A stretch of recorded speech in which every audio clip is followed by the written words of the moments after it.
اور ان کو پاک کرنے کی خاطر تاکہ وہ میرے لیے کاہن کی خدمت کو انجام دیں، تو ان کے واسطے یہ کرنا کہ ایک بچڑا اور 2 بے عیب مینڈے لینا، اور بے خمیری روٹی اور بے خمیر کے کلچے جن کے ساتھ تیل ملا ہو، اور تیل کی چپڑی ہوئی بے خمیری چپاتیاں لینا، یہ سب گیہوں کے میدا کی بنانا، اور ان کو ایک ٹوکری میں رکھ کر اس ٹوکری کو بچھڑے اور دونوں مینڈوں سمیت آگے لے آنا۔ پھر ہارون اور اس کے بیٹوں کو خیمہ اجتماع کے دروازے پر لا کر ان کو پانی سے نہلانا، اور وہ لباس لے کر ہارون کو کرتا اور افود کا جبہ اور افود اور سینہ بند پہنانا،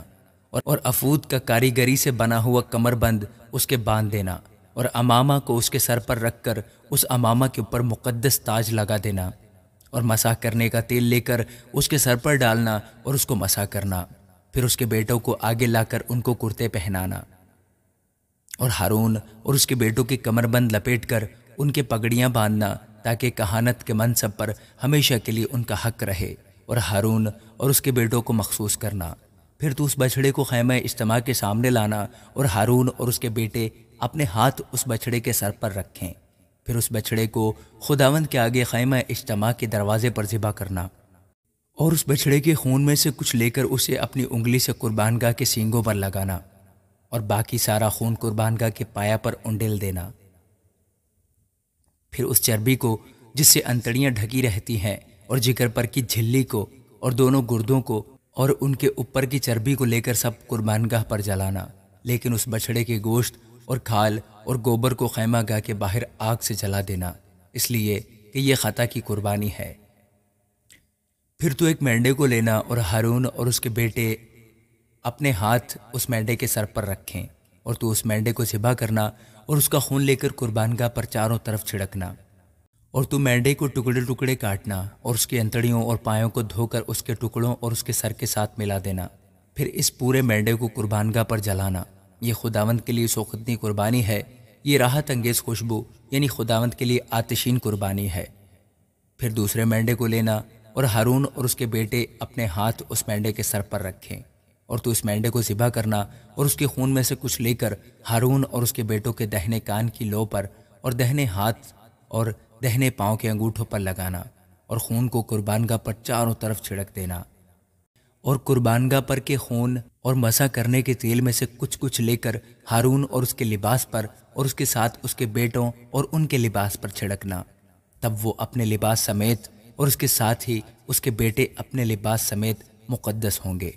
اور تو مینڈے کی چربی اور موٹی دم کو، اور جس چربی سے انتڑیاں ڈھکی رہتی ہیں اس کو، اور جگر پر کی جھلی کو، اور دونوں گردوں کو، اور ان کے اوپر کی چربی کو، اور دہنی ران کو لینا، اس لیے کہ یہ تخصیصی مینڈا ہے۔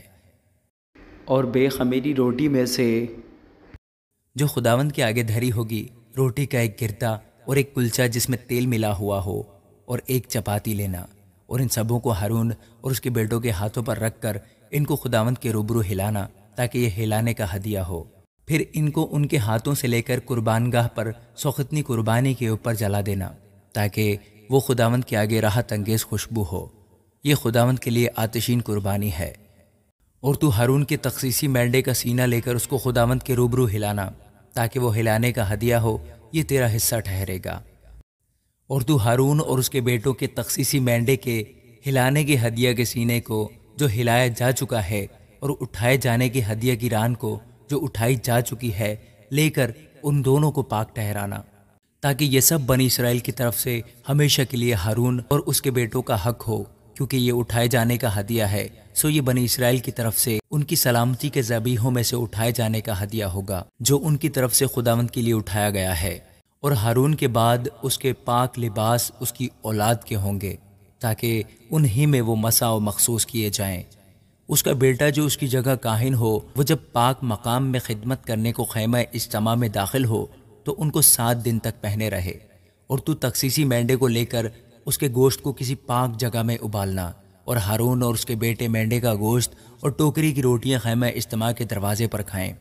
اور جن چیزوں سے ان کو مخصوص اور پاک کرنے کے لیے کفارہ دیا جائے وہ ان کو بھی کھائیں، لیکن اجنبی شخص ان میں سے کچھ نہ کھانے پائے، کیونکہ یہ چیزیں پاک ہیں۔ اور اگر مخصوص کرنے کے گوشت یا روٹی میں سے کچھ صبح تک بچا رہ جائے تو اس بچے ہوئے کو آگ سے جلا دینا، وہ ہرگز نہ کھایا جائے۔ اس لیے کہ وہ پاک ہے، اور تو ہارون اور اس کے بیٹوں کے ساتھ جو کچھ میں نے حکم دیا ہے وہ سب عمل میں لانا، اور 7 دن تک ان کی تخصیص کرتے رہنا۔ اور تو ہر روز خطا کی قربانی کے بچڑے کو کفارہ کے واسطے ذبح کرنا، اور تو قربان گاہ کو اس کے کفارہ دینے کے وقت صاف کرنا اور اسے مسح کرنا تاکہ وہ پاک ہو جائے۔ تو 7 دن تک قربان گاہ کے لیے کفارہ دینا اور اسے پاک کرنا، تو قربان گاہ نہایت پاک ہو جائے گی، اور جو کچھ اس سے چھو جائے گا وہ بھی پاک ٹھہرے گا۔ اور تو ہر روز سدا 1 برس کے 2 برے قربان گاہ پر چڑھایا کرنا، 1 برہ صبح کو اور دوسرا برہ زوال اور غروب کے درمیان چڑھانا، اور 1 برہ کے ساتھ ایفا کے 10ویں حصے کے برابر میدا دینا، جس میں ہین کے چوتھے حصہ کی مقدار میں کوٹ کر نکالا ہوا تیل ملا ہو، اور ہین کے چوتھے حصہ کی مقدار میں تپاون کے لیے مے بھی دینا۔ اور تو دوسرے برہ کو زوال اور غروب کے درمیان چڑھانا، اور اس کے ساتھ صبح کی طرح نظر کی قربانی اور ویسا ہی تپاون دینا، جس سے وہ خداوند کے لیے راحت انگیز خوشبو اور آتشین قربانی ٹھہرے۔ ایسی ہی سوختنی قربانی تمہاری پشت در پشت خیمہ اجتماع کے دروازے پر خداوند کے آگے ہمیشہ ہوا کرے۔ وہاں میں تم سے ملوں گا اور تجھ سے باتیں کروں گا، اور وہیں میں بنی اسرائیل سے ملاقات کروں گا، اور وہ مقام میرے جلال سے مقدس ہوگا، اور میں خیمہ اجتماع کو اور قربان گاہ کو مقدس کروں گا، اور میں ہارون اور اس کے بیٹوں کو مقدس کروں گا تاکہ وہ میرے لیے کاہن کی خدمت کو انجام دیں، اور میں بنی اسرائیل کے درمیان سکونت کروں گا اور ان کا خدا ہوں گا۔ تب وہ جان لیں گے کہ میں خداوند ان کا خدا ہوں، جو ان کو ملک مصر سے اس لیے نکال کر لایا کہ میں ان کے درمیان سکونت کروں۔ میں ہی خداوند ان کا خدا ہوں۔ آمین۔